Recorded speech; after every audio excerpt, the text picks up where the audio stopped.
Hello तो कैसे हैं आप सभी लोग। आई होप सब लोग बहुत अच्छे होंगे। एनसीईआरटी रिवीजन सीरीज़ में हम कहाँ आ चुके थे, मॉर्फोलॉजी इन फ्लावरिंग प्लांट, और हमने देखा था उसके फर्स्ट पार्ट में जिसमें मतलब नॉर्मल से पहले रूट मॉडिफिकेशन या रूट्स के बारे में, फिर उसके बाद में क्या काम होते हैं, स्टेम्स के बारे में थोड़ा थोड़ा नॉलेज ली थी। और फिर वो हम कहाँ तक पहुँचे थे, आइए देखिए। वैनेशन तक हमने कंप्लीट कर लिया था। आई होप आप लोगों को याद हो। मैं अपने आप को छोटा कर लेता हूँ ताकि फिर वीडियो लेक्चर शुरू किया जाए। ये मैं बताना चाहता हूँ कि ये हम लोगों ने कहाँ तक कवर किया था। 713 यानी कि वैनेशन। ये वैनेशन क्लियर आउट हो गया था। मैंने वैनेशन बताया था। एक बार फिर से मैं पूरा रिकैप कर देता हूँ शुरू से लेके, ताकि आप लोगों को अच्छे से समझ में आ जाए। ठीक है, तो हम बात कर रहे थे चैप्टर 5 यानी कि मॉर्फोलॉजी इन फ्लावरिंग प्लांट। उसमें मैंने बताया था कि डिफरेंट डिफरेंट टाइप के क्या होते हैं, डिफरेंट डिफरेंट टाइप के स्ट्रक्चर्स या प्लांट्स की अवेलेबिलिटी हमें हमेशा फैसिनेट करती है और फिर अट्रैक्ट करती है। फिर वहीं उसके बाद में हमने देखा था कि ये सब किस पे बेसिस पे रहते हैं, मॉर्फोलॉजी, और फिर उनके बाद में रूट स्टेम लीव्स के बेसिस पे ही हमें काफ़ी ज़्यादा अट्रैक्टिव लगते हैं। और फिर बताया गया था कि अगर आपको परफेक्टली क्लासीफाई करना है तो उसके लिए क्या होना चाहिए, आपको पता होना चाहिए, उसके कुछ टेक्निकल टर्म्स के बारे में पता होना चाहिए और कुछ स्टैंडर्ड डिफिनीशंस के बारे में पता होना चाहिए। क्योंकि स्टैंडर्ड टर्म्स और डिफिनीशंस के पता होने पर ही आप क्या कर सकते हो, एक परफेक्ट तरीके से क्लासिफिकेशन प्रोवाइड परफॉर्म कर सकते हो।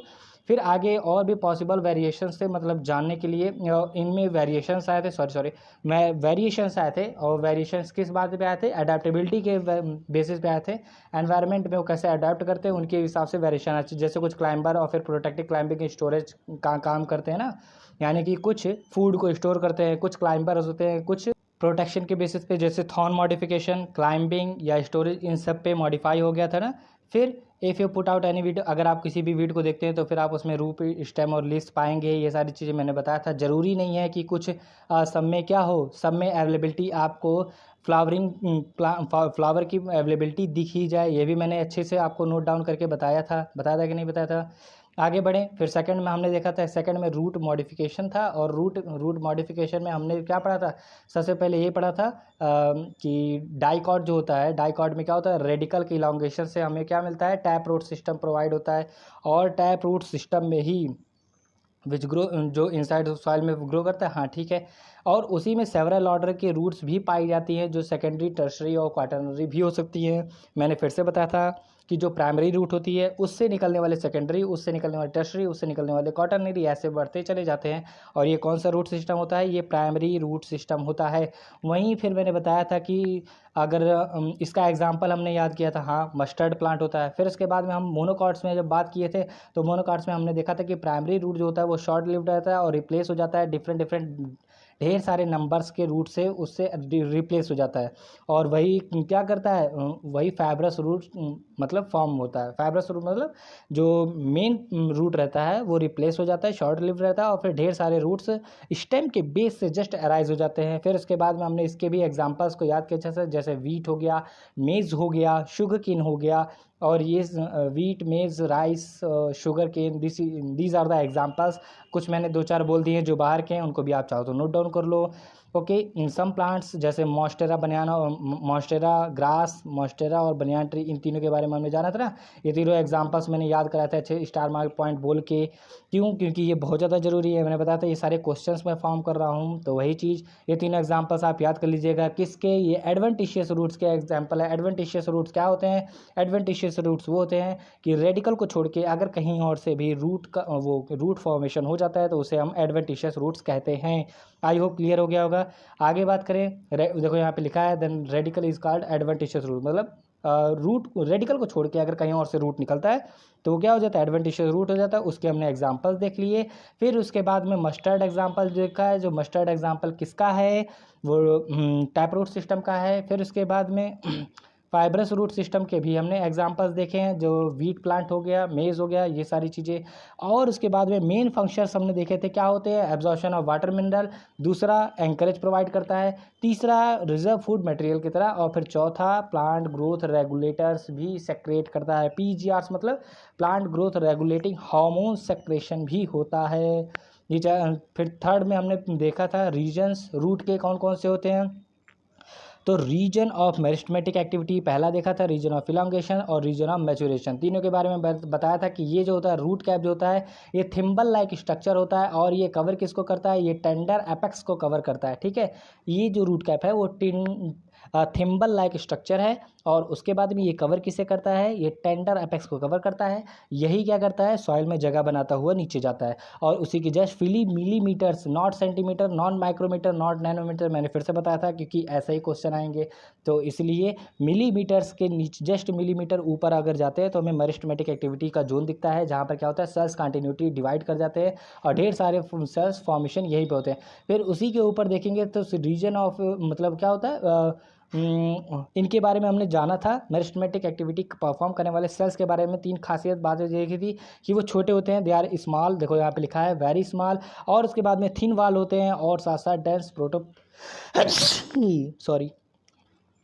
Very small, thin walled and dense protoplasm, ये तीन क्राइटेरिया मैंने बताए थे, तीनों इंपॉर्टेंट पॉइंट बताए थे। क्यों होते हैं, क्योंकि स्मॉल इसलिए रहते हैं क्योंकि ये कंटिन्यू डिवाइड करते रहते हैं, थिन वाल्ड इसलिए रहते हैं क्योंकि इन्हें डिवाइड करना रहता है, तो इसीलिए इनका वाल थिन होना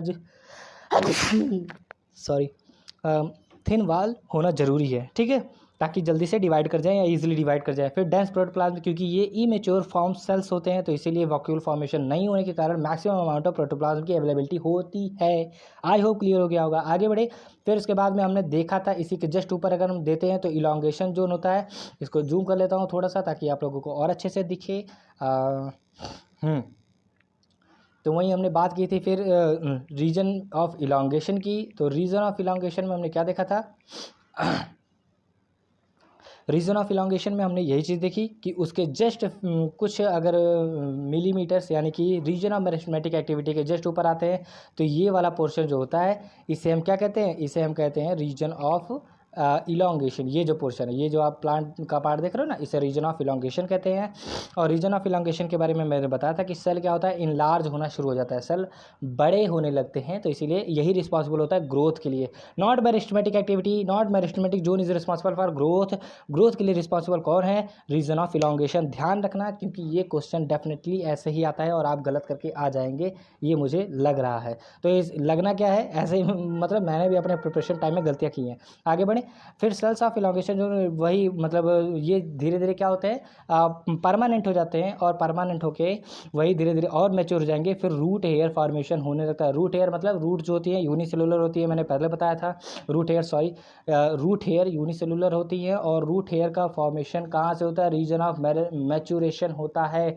याद होना चाहिए, भूलना बिल्कुल भी मत, चिल्ला चिल्ला के बार बार बोल रहा हूँ कि रीजन ऑफ मैच्योरेशन से ही रूट हेयर्स का फॉर्मेशन होता है। These are responsible for the absorption of water and minerals from the soil, as you know, and the main important thing which you have to remember is that root hairs are unicellular, not multicellular. Okay, you will read this statement in further I think anatomy में आपको ये मिलेगा। ठीक है, आगे बढ़े, और इसी में बताया गया था कि from this region some of the epidermis cells find very delicate thread like structure, वही रूट हेयर्स के बारे में बात हुई थी। आगे बढ़े, इसमें एक और ख़ास बात थी, वो आगे अभी आपको मिलेगा कि रूट के और भी क्या कहते हैं मॉडिफिकेशंस है, वो मॉडिफिकेशंस आपको आगे मिलेंगे। चलिए अभी बात करते हैं स्टेम के बारे में। अब स्टेम में हमने देखा था कि कौन से ऐसे फीचर्स होते हैं जिससे हम स्टेम और रूट को डिफरेंशिएट कर पाते हैं, क्योंकि हमें पता है कि फ्लावरिंग और फिर बर्ड, लीव्स, ब्रांचेस, ये सारी चीज़ें कहाँ से अराइज होती है, ये स्टेम से ही अराइज होती है। तो इसीलिए स्टेम और रूट में हम इसी के बेसिस पे फ्रूट, लीव या ब्रांचेस के बेसिस पे डिफरेंशिएट करते हैं। Okay, it develops from the plumule of the embryo, as we know plumule से स्टेम मॉडिफाई होकर बनता है और फिर रेडिकल से रूट फॉर्मेशन होता है। आई होप आप लोगों को याद होगा कि मैंने बताया था पहले ही ये चीज़। एक मिनट होल्ड, मिनट, इसके बाद थोड़ा सा ऊपर करो। हाँ, ये चीज़ मैं बता चुका हूँ। अब देखो आगे बता, the region of stem where born is called node, और इंटर नोड के बारे में भी मैंने बात की थी कि जैसे ये हो गया ऐसे ऐसे बना हुआ, आपने देखा होगा ना, यहाँ से क्या होता है, लीफ अराइज होती है, या तो क्या होता है लीफ नहीं अराइज होती है तो फिर दूसरा एक ब्रांच हो जाता है, और वहीं अगर देखा जाए तो फिर उससे भी एक दूसरा ब्रांच जर्मिनेट हो मतलब निकल जाता है। तो ये जो पोर्शन होता है इसे क्या कहते हैं, ये होता है नोड, और बीच का पोर्शन इंटर नोड। ओके, ये बीच वाला पोर्शन इंटर नोड हो जाता है, ये चीज़ मैंने बताई थी। फिर उसी में क्या होते हैं, यहाँ पर इस कॉर्नर वाले पॉइंट पे, ये पॉइंट, ठीक है। यहाँ पर क्या होता है, कई बार बर्ड रहते हैं, बर्ड्स की अवेलेबिलिटी देखी जाती है, और वो बर्ड कैसे हो सकते हैं, एक्सिलरी हो सकते हैं या टर्मिनल हो सकते हैं। मैंने बताया था टर्मिनल मतलब एकदम छोर पे हो सकते हैं, किनारे हो सकते हैं, ठीक है। यहाँ पर देखो पॉइंट आउट करके लिखा गया है। आगे उसी में बात करें,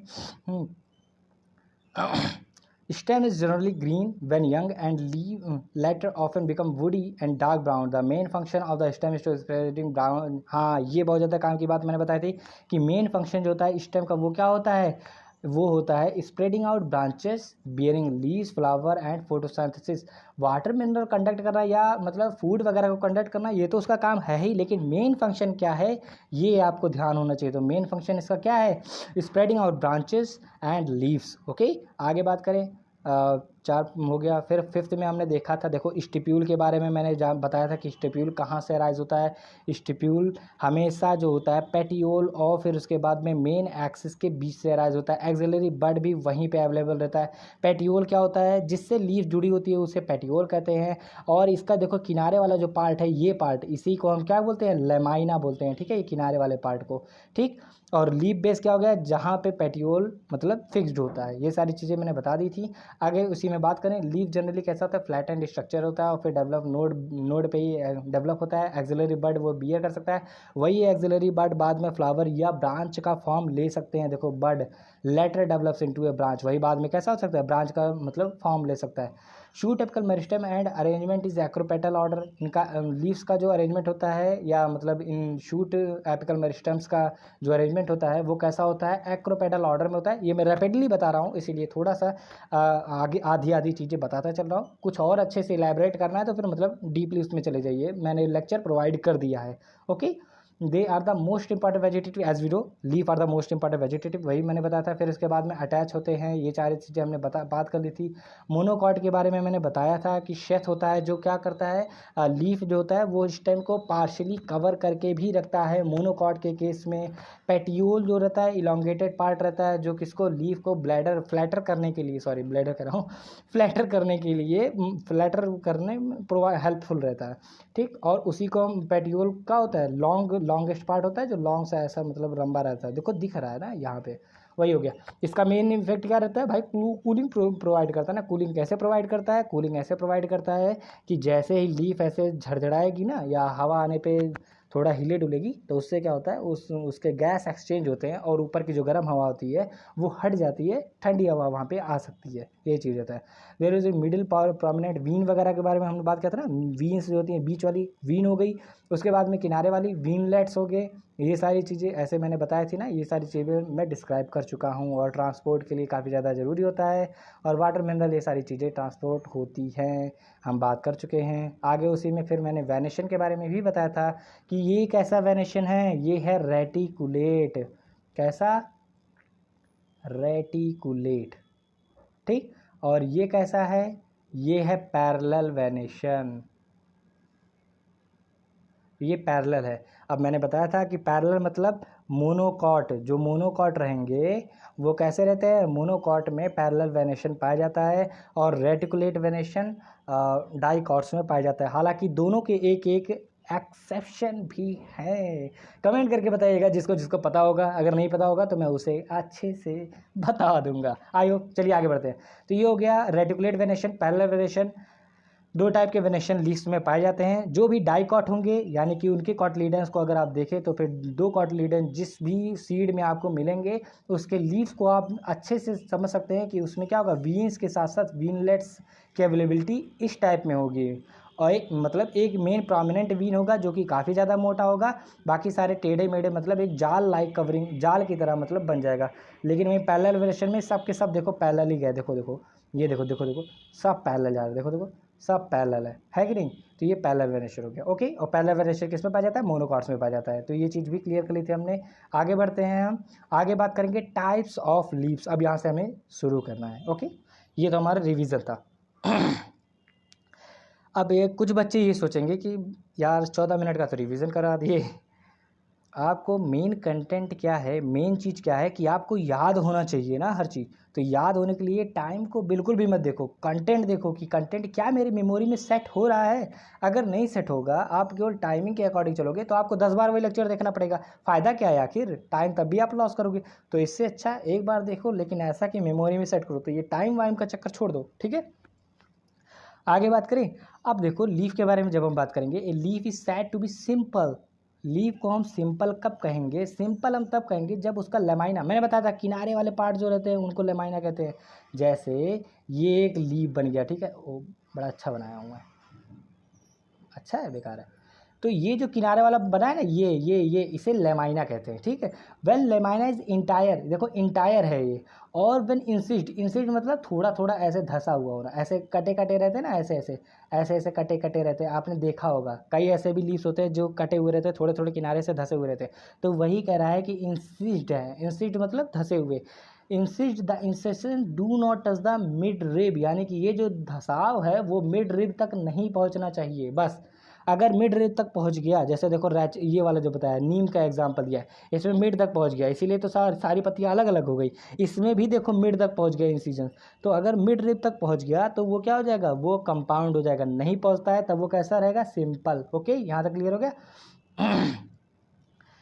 number of leaflets the leaf is called compound. अगर वही मतलब टच हो जाता है, इंसिजन्स मिड रिब तक चली जाती हैं, तो डिफरेंट ढेर सारे लीफलेट्स ओरिजिनेट हो जाएंगे और उनको हम क्या कहेंगे, कंपाउंड लीफ कहेंगे। Simple leaf, compound leaf. Simple leaf तब जब इंसिजन्स ना हो या हो तो वो मिड रिब को टच ना करें, और अगर मिड रिब को इंसिजन ने टच कर दिया तो क्या होगा, तो वो कंपाउंड बन जाएगा। फिर से मेरे साथ बताओ, सिंपल लीफ कौन से होते हैं? Simple leaves are those leaves in which incisions if present then do not touch the mid rib. Okay, good. और we can say that incisions are absence, या तो इंसिजन एब्सेंट हो या तो इंसिजन्स टच ना करे मिड रिब को। Okay, clear हो गया। अगर टच कर देती तो कौन सा लीफ हो गया, कंपाउंड लीफ। हाँ, बहुत अच्छे। चलिए आगे बढ़े। यही ऐसे ही कंसंट्रेट रहो ना, बहुत मज़ा आएगा। और मज़े आने के साथ साथ मेन बात ये है कि आपको फोकस होकर हर एक लाइन्स को जाननी पड़ेगी। गारंटी के साथ मैं बता रहा हूँ कि अगर आप एनसीईआरटी के एक एक लाइन्स को कवर कर लेते हो अच्छे से, आपने सर के नोट्स नहीं पढ़े, इधर उधर का कुछ नहीं पढ़ा है, कसम से मैं बता रहा हूँ, आप 90 में से 88 87 तक सही कर सकते हो, 88 तक बड़े आराम से सही कर सकते हो। चलिए आइए आप आगे बात करें। A bud is present in the axil of petiole. मैंने बताया ना, ये जब मान लो लीफ है, ठीक, और ये ब्रांच है, तो ये हो गया हमारा पेटियोल, ठीक। और यहीं कॉर्नर में क्या होता है, यहीं कॉर्नर में बर्ड प्रेजेंट होता है in both simple and compound leaves, but not the axil of leaflets of compound leaf. Okay, ये चीज़ हो गई। तो यहाँ पर क्या लिखा हुआ है, a bud is present in the axil of petiole in both simple and compound leaves but not in the axil of leaflet of the compound leaf. कहा गया है ये कि बर्ड की अवेलेबिलिटी जो होती है, बर्ड जानते हो ना, बर्ड मैंने बताया है कि कभी भी प्लांट का एक लीफ, अगर मान लो ये लीफ है, ठीक है, और ये एक स्टेम गई है, तो वहाँ पर बीच में एक छोटू सा ऐसे निकला हुआ आप देखा होगा। वो दो टाइप के होते हैं, एक तो स्टिप्यूल होता है, वो बहुत पतला लंबा सा होता है, और बर्ड आप देख सकते हो, बर्ड मतलब कली यार, तो वो तो आपको पता ही होगा।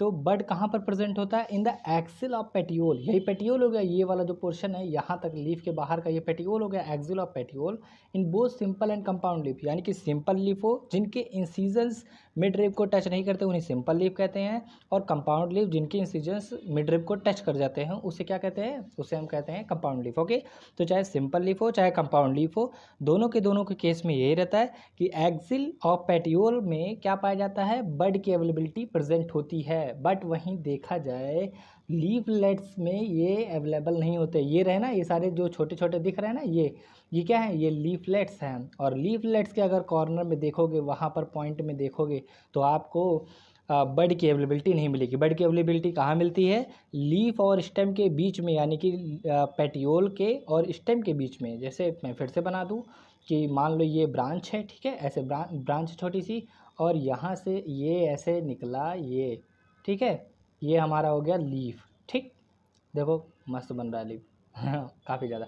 तो इस पॉइंट पे रहता है बर्ड, ठीक, ये यहीं पर पाया जाएगा, ये पेटियोल हो गया, और ये हो गया हमारा स्टेम उसके बीच में। ओके, आई होप क्लियर हो गया होगा।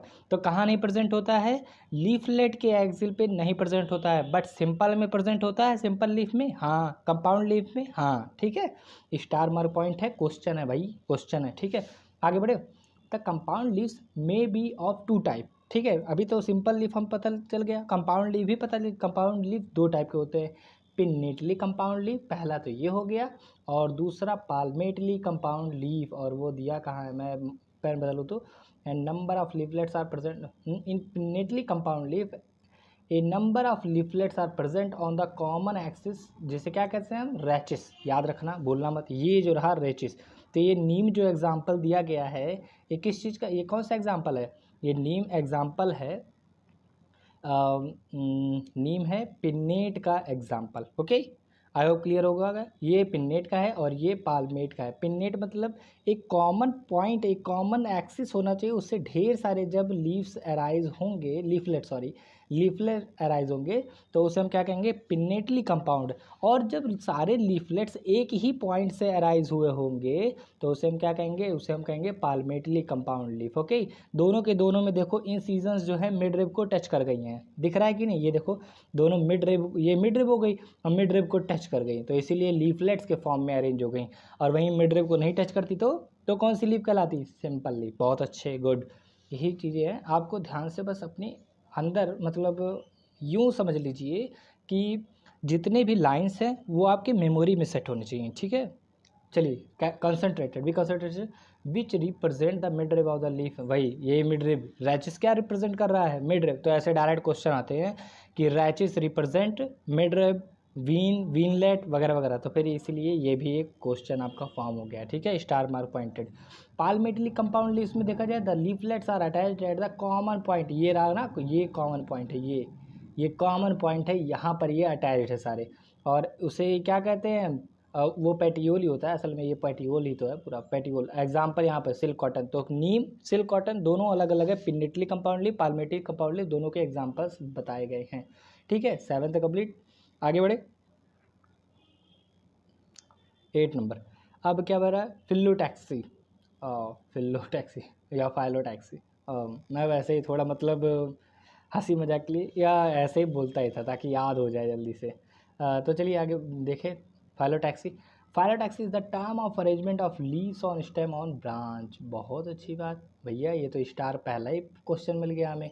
तो फिल्लोटैक्सी का डायरेक्ट ऐसे स्टेटमेंट, मतलब फिल्लोटैक्सी इज डिफाइंड एज, फिर उसके बाद में 4 स्टेटमेंट से लिख देंगे। आपको स्टेटमेंट्स में पता होना चाहिए कि arrangement of leaves in branch, ठीक है, arrangement of leaves on stem और ब्रांच, जहाँ पर भी अवेलेबिलिटी हो किसकी, लीव्स की, कैसे अरेंजमेंट है, वही चीज़ होती है phyllotaxy. Okay, this is usually of 3 types, ठीक, 3 टाइप के होते हैं, याद होने चाहिए आपको। देखो ये पहला मिल गया हमें स्टेटमेंट, ये तो ये जरूरी हो गया। फिर उसके बाद 3 टाइप्स होते हैं, कौन कौन से, अल्टरनेट हो गया, अपोजिट हो गया और होल्ड हो गया, ठीक है। 3 टाइप के कौन कौन से, alternate, opposite, hold, alternate, opposite, hold, ठीक है। In alternate type of phyllotaxy a single leaf arises at each node in alternate manner, ठीक है। पहली बात तो ये कि हर नोड पे केवल एक ही रहेगा। नोड मैंने बताया था ना कि मान लो ये हमारा स्टेम है और स्टेम में ये एक नोड हो गया, ये एक नोड हो गया, ये ऐसे ऐसे बना हुआ आपको दिखेगा। तो ये सारे क्या हो गए, नोड्स हो गए। और एक नोड से एक ही लीफ अराइज होगी, ठीक है। मान लो एक लीफ इधर बन गई तो इसमें एक लीफ कहीं आगे से आके बन गई, ठीक है, और इस वाले में कहीं पीछे से जाके बन गई, और इस वाले में कहीं साइड से आके बन गई, ऐसे ऐसे होगा। लेकिन हर नोड से एक ही बनेगा, ध्यान दीजिएगा। और वो भी क्या, अलग अलग। देखो इसमें चाइना रोज़ एग्जांपल याद कर लो पहली बात। और चाइना रोज़ को देखो ध्यान से, ये वाला जो है ये आगे है, ये वाला पीछे है, ये वाला साइड में है, तो ये वाला एकदम दाएँ है बाएँ, ऐसे मतलब देखो बिखरे हुए हैं चारों तरफ। लेकिन हर नोड पे कितने, एक ही लीफ की अवेलेबिलिटी देखी जा रही है, ठीक है। तो ये चीज़ ये बहुत ज़्यादा ज़रूरी है, एकदम एक क्वेश्चन ये भी मिल गया, ठीक है, कि अल्टरनेट मैनर में रहेंगे और वो भी एक नोड पे एक। ओके, क्या, एक नोड पे एक। जैसे एग्जांपल यहाँ पे चाइना रोज़ इन्होंने बता ही दिया, अब बता दिया तो मैं क्या करूँ ठीक है। और फिर China rose, mustard, sunflower, 3 examples है भैया, तो याद कर लो कौन कौन से, China rose, mustard and sunflower. बहुत अच्छी बात। आगे बढ़ें। अब opposite type of pair of leaves arises at each node and lies opposite to each other as in the Calotropis and guava plant। ये देखो एग्जाम्पल यहाँ पर दो मिल गए हैं, कौन कौन से, कैलोट्रोपिस और गुआवा प्लांट की। इसमें क्या कह रहा है, अपोजिट में ये होता है कि हर एक नोड से दो लीफ अराइज होते हैं और दोनों अपोजिट रहते हैं। एग्जाम्पल ना मतलब समझ में है तो आप गुआवा को जाके देख सकते हैं, आपके आसपास में मिल जाएगा गुआवा। ओके, आगे बढ़े। If more than two leaves arise at a node and form a whorl it's called whorl, यानी कि अस्टोनिया या नेरियम। दो एग्जाम्पल होते हैं, अस्टोनिया और नेरियम। ठीक, यहाँ पर अस्टोनिया दिया गया है। देखो एक ही नोड से अगर ढेर सारे निकल गए तो मुझे बताओ, तीन टाइप के हमने पढ़े। फिलोटैक्सी क्या होती है, पहले ये जाना। ठीक, इस ये क्वेश्चन बन गया, यानी कि arrangement of leaves on stem और ब्रांच। गुड। ठीक, फिर से एक बार बताओ, फिलोटैक्सी क्या होता है या फाइलोटैक्सी क्या होता है, arrangement of leaves on stem और ब्रांच। ठीक है, पहला क्वेश्चन डिफाइन हो गया। फिर उसके बाद में हमने देखा फाइलोटैक्सी कितने टाइप के होते हैं, तो फिर 3 टाइप्स की, यानी कि लीफ की जो अवेलेबिलिटी होती है या लीफ का जो अरेंजमेंट होता है वो कितने टाइप से हो सकता है, 3 टाइप से। कौन कौन से, हाँ बिल्कुल सही, अल्टरनेट, अपोजिट, वोल्ड। अल्टरनेट में कितने लीव्स अराइज होते हैं एक नोड से, yes of course, each node has single leaf arises in alternate manner. Okay done. Opposite में, अपोजिट दिख ही रहा है, एक नोड से दो लीव्स अराइज होंगे अपोजिटली। ठीक, और तीसरा वोल्ट से कितने होंगे, कई सारे हो सकते हैं, उनका नंबर काउंटेबल नहीं है, वो भी एक ही नोड से। ठीक है, एक ही नोड से दो से अधिक होते हैं। ठीक, और वो डिफरेंट, जैसे देखो ये दिख रहा होगा अच्छे से। तीनों के example, China rose, mustard, sunflower, ये तीनों याद होना चाहिए। पहले का, दूसरे का हो गया गुआवा कैलोट्रोपिस, तीसरे का हो गया एलस्टोनिया नेरियम। अब कहोगे ये क्या है सर, मैं लिख दे रहा हूँ, NERIUM। ठीक है, ये नेरियम होता है, ये भी मतलब इसी को वोल्ड होता है, लेकिन इसके एग्जांपल्स मैं अपने प्रिपरेशन टाइप याद रखा था बट कभी कहीं दिखा नहीं। आगे बढ़े हम इसी में, तो आई होप ये क्लियर हो गया होगा। आगे बढ़ते हैं, इन्फ्लोरेसेंस की बात करते हैं। सबसे पहली बात ये आती है कि इन्फ्लोरेसेंस के बारे में ही जानना कि इन्फ्लोरेसेंस होता क्या है। ठीक है, दो टाइप के देखो रेसमोस, साइमोस दिए हैं। हालांकि और भी टाइप के इन्फ्लोरेसेंस होते हैं जो हम फैमिली टू फैमिली जब पढ़ेंगे तब हमें समझ में आएगा। अभी पढ़ो, बता रहा हूँ इन्फ्लोरेसेंस क्या है।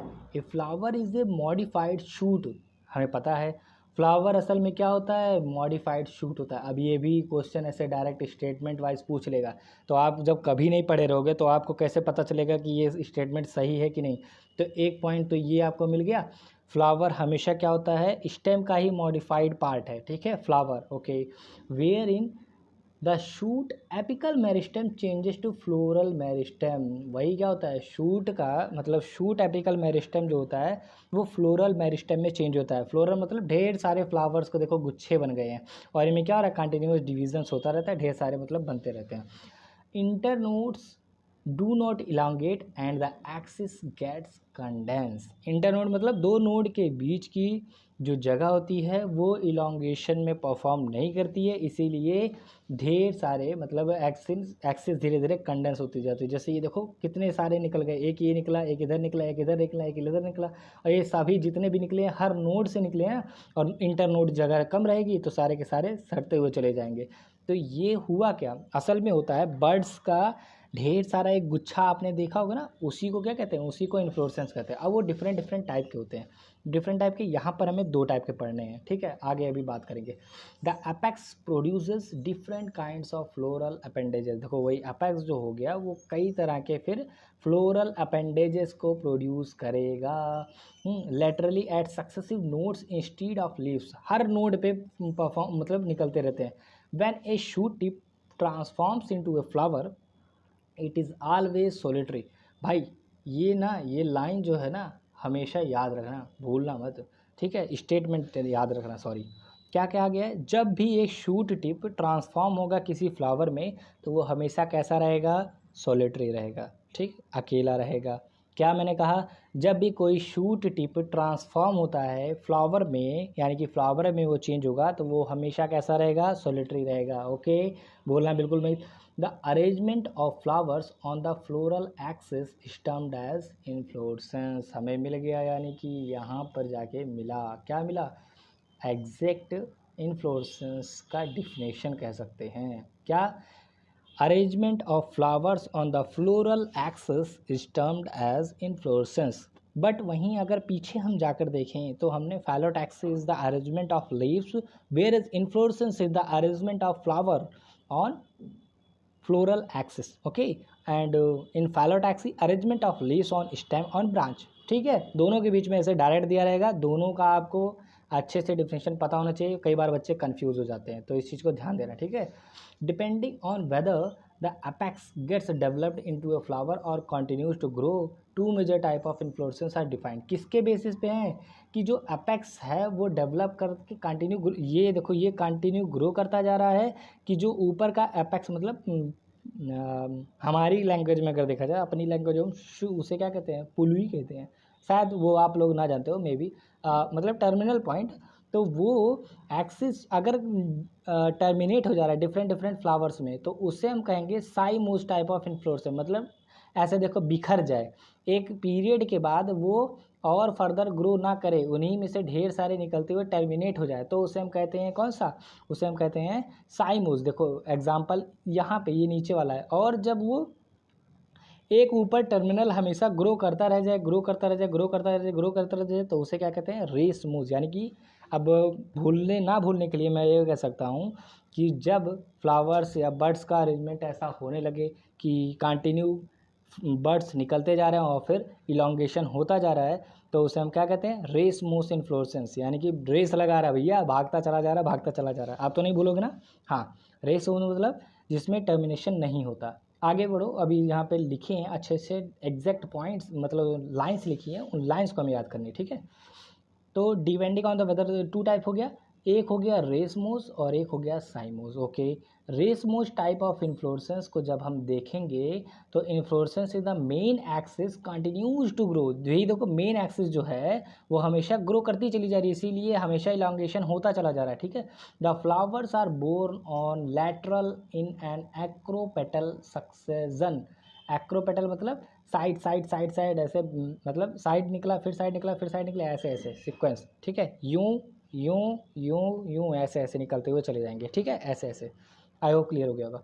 तो ये एक्रोपेटल सक्सेशन में होते हैं। तो रेसमोस में बहुत ही ज़्यादा फेमस क्वेश्चन होता है कि रेसमोस में जो अरेंजमेंट होता है बर्ड्स का या फ्लावर्स का, वो किस फॉर्मेट में होता है, किस सक्सेशन में होता है, एक्रोपेटल सक्सेशन या बेसिपिटल सक्सेशन। तो इस बात को भी, ये भी एक क्वेश्चन बन गया आपको जो याद होना चाहिए। ठीक है, और तो रेसमोस में किस टाइप का सक्सेशन होता है, एक्रोपेटल सक्सेशन में। और वहीं साइमोस की बात करें तो इसमें क्या होता है, मेन एक्सिस टर्मिनेट कर जाती है। एक ये पहले आपको ध्यान रखना होगा कि मेन एक्सिस क्या करती है, टर्मिनेट कर जाती है, और जो छोटा कर दूँ थोड़ा मैं, और जो फ्लावर्स रहते हैं वो कैसे बोन होते हैं, वो बेसिपिटल ऑर्डर में निकलते हैं। बेसिपिटल मतलब अब ज़्यादा मतलब बिखरते हुए चले जाना, सब और बिखर जाना, वही हो गया बेसिपिटल। ठीक है, तो फिर से ध्यान दो टाइप के इन्फ्लोरेसेंस। पहला क्वेश्चन ये था कि इन्फ्लोरेसेंस क्या है। इन्फ्लोरेसेंस के बारे में हमने जान लिया कि arrangement of flowers in floral axis is known as inflorescence. दो टाइप के जनरली एनसीईआरटी में बताए गए हैं, मैं नहीं कह रहा और नहीं है, और भी हैं एनसीईआरटी में। अभी यहाँ पर दो टाइप के बताए गए हैं कि दो के बारे में डिस्कस कर रहे हैं, आगे फर्दर फैमिलीज़ में आएगा तो हम फर्दर डेवलप करते जाएंगे, मतलब बात करते जाएंगे, सॉरी। तो दो टाइप के कौन कौन से, रेसमोस साइमोस। रेसमोस के लिए सबसे ज़्यादा, मैं केवल क्वेश्चन की बात कर रहा हूँ। रेसमोस के लिए ऐसे डायरेक्ट क्वेश्चन आएगा कि रेसमोस में कौन सा होता है, एक्रोपेटल या बेसिपिटल सक्सेशन किस टाइप का या ऑर्डर किस टाइप का होता है। तो रेसमोस में एक्रोपेटल ऑर्डर में फ्लावर्स ग्रो होते जाते हैं। इसमें मेन एक्सिस टर्मिनेट होती है या नहीं, अगर टर्मिनेट हो जाएगी तो फिर रुक जाएगा ना ग्रोथ, इसमें कंटिन्यू ग्रोथ होता जाता है, तो इसीलिए ये कैसा हो गया, रेसमोस हो गया। ठीक है, वहीं साइमोस की बात करें तो साइमोस कैसा होता है, साइमोस इन्फ्लोरेसेंस बेसिपिटल ऑर्डर का होता है, और साथ साथ इसका जो मेन एक्सिस होता है वो देखो टर्मिनेट हो जाए। देखो लास्ट जैसे यहाँ तक पहुँचा, एक फ्लावर बन गया, एक फ्लावर बन के टर्मिनेट हो गया। अब जब फ्लावर बन गया तब थोड़ा ना ग्रो होगा इसमें, लेकिन फ्लावर का साइड साइड हमेशा ग्रोथ होता है, हमेशा साइड साइड ग्रोथ होता रहेगा, साइड साइड साइड साइड ऐसे, और बढ़ता जाएगा बढ़ता जाएगा बढ़ता जाएगा बढ़ता जाएगा, ऐसे कंटिन्यू। ठीक है, आई होप क्लियर हो गया होगा। इसको मैं इरेज कर दूँ, थोड़ा शुद्धता आ जाए मतलब दिखे। तो ये चीज़ें हो गई, एक बेसिपिटल ऑर्डर हो गया, और उसके बाद में जो मेन एक्सिस होती है वो टर्मिनेट होती है कि नहीं, ये दो पॉइंट्स है, दोनों के याद रखिएगा। आगे बढ़े। 10th, flower. The flower is the reproductive unit in the angiosperm as we know. यहीं पे तो रिप्रोडक्शन परफॉर्म होता है, फ्लावर में ही तो होता है stamens pistol. I hope so you know. It means for sexual reproduction. A typical flower has 4 different kind of holes arranged successively on the swollen end of the stalk or pedicel called thalamus or receptacle. Means आपने ऐसे देखा होगा पहले part, फिर इसके बाद में यहाँ पर बल्ज पार्ट देखते हैं, और फिर उसके बाद में यहाँ पर क्या होते हैं, कैलिक्स लगे हुए होते हैं। आपको पता होगा ना, सॉरी, ये बड़े बड़े बन गए, ये हो गए हमारे कोरोला और ये हो गए हमारे कैलिक्स। ऐसे कोरोला हो गया, ये हो गया हमारा एंड्रोसियम, और बीच में सेंट्रल में हो गया हमारा गाइनोजियम। ठीक है। तो मैं बता रहा हूँ, यहाँ पर कई टर्म्स दिए हैं, उन सारे टर्म्स को डिफाइन करने के लिए मैंने ये रखा है। देखो, फ्लावर रिप्रोडक्टिव, यहाँ तक it is meant for sexual reproduction, यहाँ तक तो क्लियर हो गया। अब ये देखो, ए typical flower has 4 different kind of holes. Means 4 different तरह के होल्स अरेंजमेंट होते हैं। पहला एक आपने देखा होगा थैलेमस का। थैलेमस जो ग्रीन कलर का दिखता है ना फ्लावर में, साइड में हिबिस्कस का फ्लावर लिए हो, उसको जब देखोगे तो साइड साइड में ग्रीन ग्रीन कलर का छोटा छोटा नहीं निकला रहता है, ऐसे ऐसे करके छोटा छोटा निकला रहता है, तो वो क्या हो गया, थैलेमस हो गया। तो वो एक वोल्ड हो गया। दूसरा वोल्ड कौन सा हो गया, कोरोला का, यानी कि पेटल्स जो हो गए वो हो गया दूसरा वोल्ड। तीसरा वोल्ड कौन सा हो गया, तीसरा हो गया एंड्रोसियम, चौथा गायनोसियम। 4 हो गए ना, यही चारों रहते हैं, इसी की बात हुई है। स्वेल्वन इंड, स्वेल्वन इंड मतलब जब आपने नीचे देखा होगा तो नीचे काफ़ी ज़्यादा फूला हुआ रहता है ना, फिर उसके किनारे से निकलते हैं क्या, अरे वो कैलिक्स, उसके किनारे से ही तो निकलते हैं, तो स्वेल्वन इंड, इसीलिए स्वेल्वन इंड बताया। स्टाक और पेडिसल, उसके नीचे का पार्ट को क्या कहते हैं, स्टाक कहते हैं या पेडिसल कहते हैं। ठीक है, इसी उसे हम जो थैलेमस यानी कि कैलिक्स के बारे में बात हो रही है, थैलेमस और रिसेप्टेकल, तो 2 नाम, थैलेमस के 2 नाम हो गए, मतलब थैलेमस का एक और नाम रिसेप्टेकल। सारे पॉइंट्स क्लियर हो गए। जब भी हम फ्लावर देखते हैं, हिबिस्कस का जो ग्रीन पार्ट साइड साइड से निकला रहता है, फ्लावर में देखोगे तो नीचे से ग्रीन पार्ट निकला रहता है ना, उसे हम क्या कहते हैं, कैलिक्स, थैलेमस या रिसेप्टेकल। ठीक है। फिर इसके बाद में आता है कोरोला यानी कि पेटल्स, फिर इसके बाद में एंड्रोसियम, फिर इसके बाद गायनोसियम। ये आपने 10th 9th में भी पढ़ा है, मुझे पता है, लेकिन मैं फिर से एक बार एक्सप्लेन कर दे रहा हूँ ताकि ये टर्म्स आप भूलो मत। तो थैलेमस का दूसरा नाम जो है वो है रिसेप्टेकल, जो आपको याद होना चाहिए। और थैलेमस किसे कहते हैं, वही ग्रीन वाले पार्ट को ही कहते हैं, साइड में जो निकले हुए रहते हैं बल्ज पोर्शन में। ठीक है, आगे बढ़े। These calyx, corolla, androecium, gynoecium, वही चारों वोल्स के बारे में बताया। Calyx and corolla are accessory organ. ध्यान देने वाली बात, कौन से, calyx and corolla are accessory organ, means they are not very useful in the reproduction, but androecium and gynoecium are reproductive organs. तो इसीलिए ये आपको याद रखना है। ठीक है, कौन कौन से भैया, कैलिक्स कोरोला एसेसरी है और एंड्रोसियम गायनेसियम रिप्रोडक्टिव ऑर्गन्स हो गए, क्योंकि इनके बिना रिप्रोडक्शन परफॉर्म नहीं किया जा सकता है। No, in some flowers like lily, calyx and corolla are not distinguished and are termed as perianth. भाई इतना इंपॉर्टेंट, इतना इंपॉर्टेंट, स्टार लगाते जाऊँ, मार्क करते जाऊँ तो फिर कम पड़ जाएगा। लिली फैमिली में या लिली फ्लावर में जब आप देखोगे तो उसके पेटल्स जो रहते हैं और सेपल्स जो रहते हैं, सेपल्स मतलब थैलेमस या रिसेप्टेकल इतने सारे नाम्स हो गए।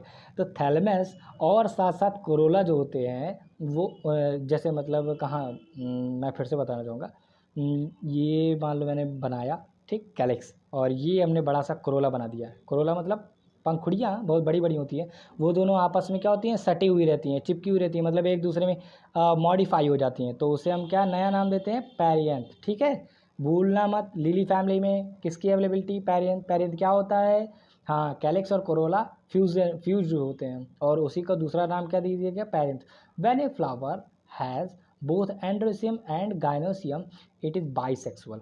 जब एंड्रोसियम और गायनोसियम किसी फ्लावर में होते हैं तो उसे हम बाइसेक्सुअल कहते हैं।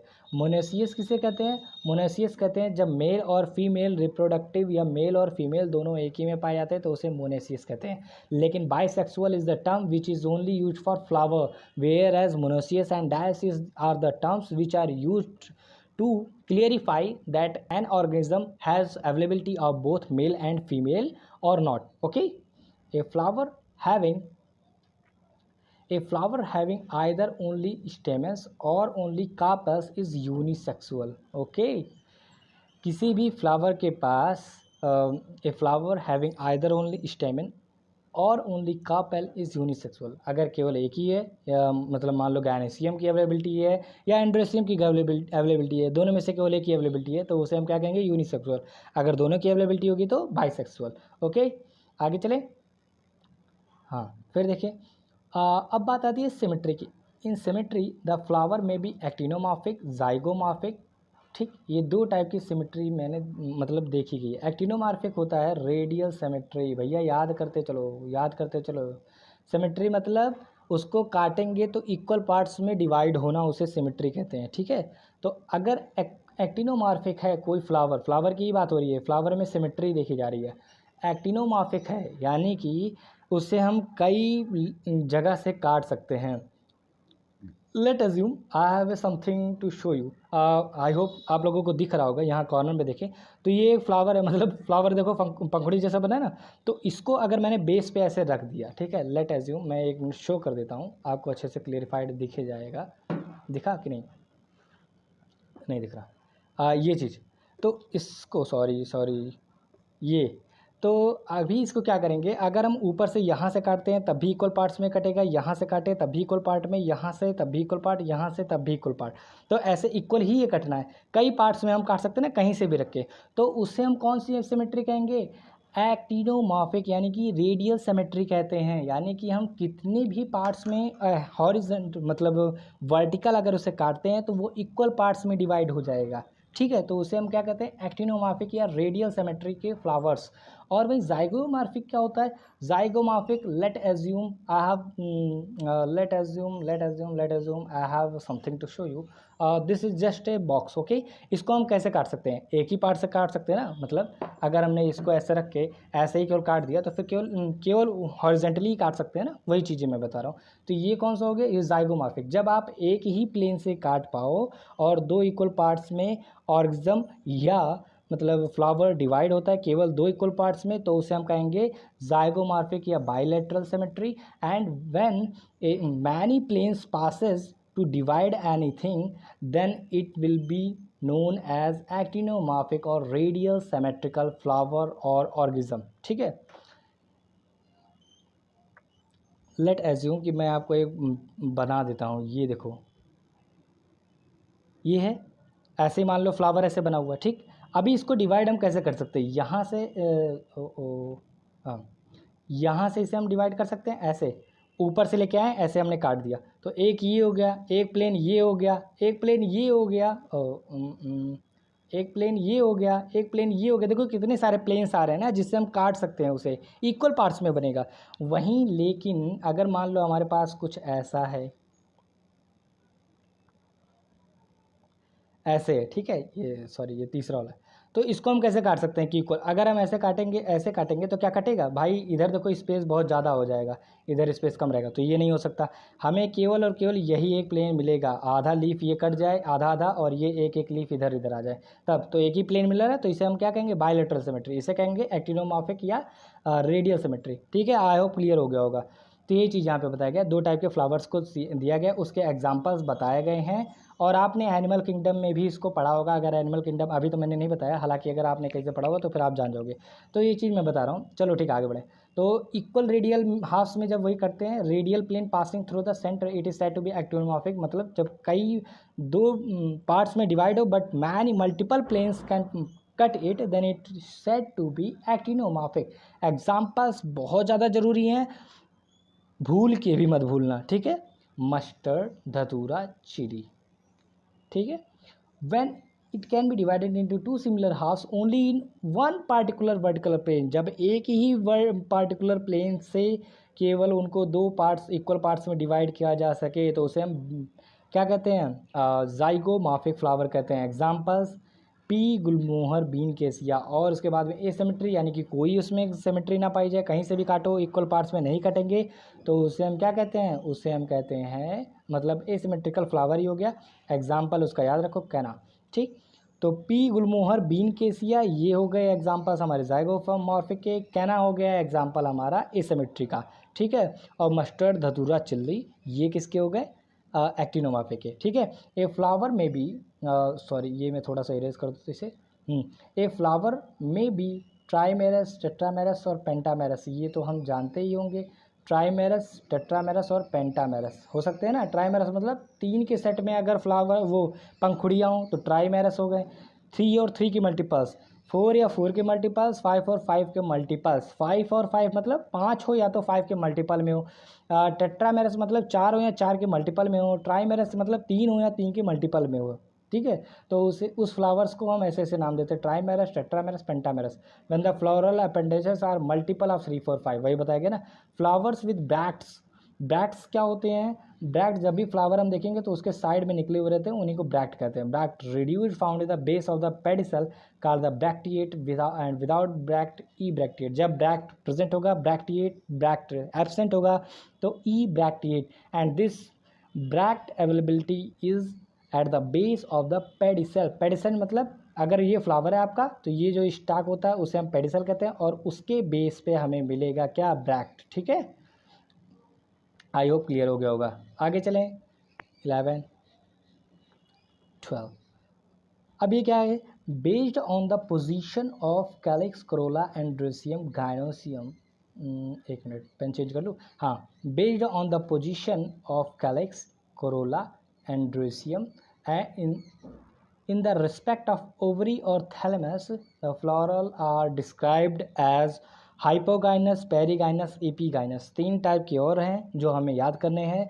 हाइपोगाइनस, पेरीगाइनस, एपीगाइनस किसके बेसिस पे? कि ओवरी जो है वो बाकी फ्लोरल अपेंडेजेस से ऊपर है या मिड में है या बेस में है। जैसे देखो ये चेक करो ना, इसमें देखो ओवरी एकदम टॉप पे है, बाकी सारे अपेंडेजेस उसके नीचे हैं। इसमें देखो ओवरी, और इन दोनों एग्जांपल्स में ओवरी जो है वो बाकी सारे अपेंडेजेस के इक्वल देखो इक्वल में, इक्वालिटी में है। और वहीं इसमें देखो तो ओवरी बेस में है और बाकी सारे अपेंडेजेस ऊपर है। तो 3 टाइप का हो गया ना। तो ये हो गया हाइपोगाइनस, जब ओवरी टॉप पे हो और बाकी सारे अपेंडेजेस नीचे हों तो उसे हम हाइपोगाइनस कहेंगे। और ये दोनों जो एग्जांपल हैं वो हैं हाइपोगाइनस, पेरीगाइनस। ये पेरीगाइनस का एग्जांपल हैं, यानी कि जब ओवरी और बाकी सारे अपेंडेजेस इक्वल हो, इक्वल मतलब एक्सिस पे हों। और उसके बाद में ईपीगाइनस तब होता है जब ओवरी बेस में हो, बाकी सारे अपेंडेजेस उसके ऊपर होते हैं, उसको ओवरी को इनक्लोज किए रहते हैं। ठीक है, तो इसके तीनों के एग्जांपल्स यहाँ पे दिए गए हैं। Hypogynous flower is the gynoecium के पास द हाईएस्ट पोजीशन। देखो यहाँ पे गायनोसियम उसने हाईएस्ट पोजीशन ऑक्यूपाई किया है। Where is the other parts situated below, बाकी सारे पार्ट्स कैसे हो? नीचे हो। The ovary in such flowers are said to be superior, e g mustard, China rose, brinjal. ये एग्जाम्पल भैया, अरे यही चीज़ तो आपको भूलनी नहीं है, मस्टर्ड, चाइना रोज, ब्रिंजल। ठीक है, ये आपको नहीं भूलना है। In gynoecium it is saturated at the centre and about from वही located in thalamus almost at the same level. वही जब सेम लेवल पे होंगे तब उसे क्या कहेंगे? पेरीगाइनस कहेंगे। Ovary has here is saturated to the half inferior plum rose pea, यानी कि आर पी स्क्वायर। इसको मैंने ऐसे याद किया था, आर पी स्क्वायर, क्योंकि आर से रोज, प्लम पीच, ठीक, आर पी स्क्वायर। जैसे भी याद करना हो, मतलब आपके ऊपर है। और इसे M C B, miniature circuit breaker, आपने सुना होगा ना, एम सी बी, ट्रिक बता रहा हूँ। एम सी बी हम लोगों ने ऐसे याद किया था। एम सी बी मतलब वही जो आपके यहाँ एम सी बी लगी होती है। तो एम सी बी मतलब हो गया mustard, China rose and brinjal. आगे बढ़ें, इसको इरेज कर दूँ। तो ये हो गया। फिर बात करते हैं कहाँ पे थे, हाँ ये हो गया। In epigynous flowers the margin of the thalamus grows upward including the ovary completely and getting fused with it. Other parts of the flower arise above the ovary, hence the ovary is said to be inferior as the flower guava and cucumber. ये सारे examples हैं, guava हो गया, cucumber, ray florets of sunflower। ये सारी चीज़ें हो गई एग्जाम्पल्स। आप बिल्कुल मत भूलिएगा, अच्छे से इसे 1 बार नहीं, 2 बार नहीं, 3 बार, 4, 5 बार आप पढ़ लीजिए। मैं फिर से बता रहा हूँ, अगर आपको 360 आउट ऑफ 360 या 355 या 350 के अप्रॉक्स कैसे भी करके लाना ही पड़ेगा भैया। जब 2024 की कट ऑफ 660 वगैरह जा रही है तो आपको 660 प्लस लाना होगा, तभी सिलेक्शन होगा एमबीबीएस में। And if you want to get a government seat of MBBS then you must have to be scored 680 690, then it going to be safe score, I hope so. So you must have to be aware about that. You know every examples, every line everything very perfectly, ठीक है। हर चीज़ें आपको clarified होनी चाहिए। और NCERT भाई मैं बताया ना कि अगर केवल आप एनसीईआरटी के हर एक लाइन को जो जो मैंने बताया, जितने पॉइंट्स इंपॉर्टेंट बताएं, उन सारे पॉइंट्स को ही केवल आप कवर करके रखते हो, उनको ही केवल देखते हो, उनको मतलब उनको ही केवल याद किए हो, नहीं नोट्स पढ़ पाए, ठीक है, तो मैं गारंटी के साथ कह रहा हूँ कि 90 में से 88 आपके क्वेश्चन सही होने हैं। और 88 क्वेश्चन हमेशा एनसीईआरटी से ही आते हैं, लिख लो, ठीक है। तो इस बात को बिल्कुल मजाक में मत लेना, बिल्कुल हल्के में मत लेना। जो लोग एनसीईआरटी को अवॉइड कर रहे हैं वो महापाप कर रहे हैं। तो प्लीज़ ऐसे पाप करने से बचिए और एक गवर्नमेंट सीट लेके अपना यहाँ से कल्टी मारिए, ठीक है। आई होप, चलिए ठीक है, बाकी रखते हैं, सी यू, बाय। और चैनल को सब्सक्राइब कर दीजिए and share also please, so that maximum लोगों तक ये रीच हो जाए और जिनको ज़रूरत हो उनको मिल पाए।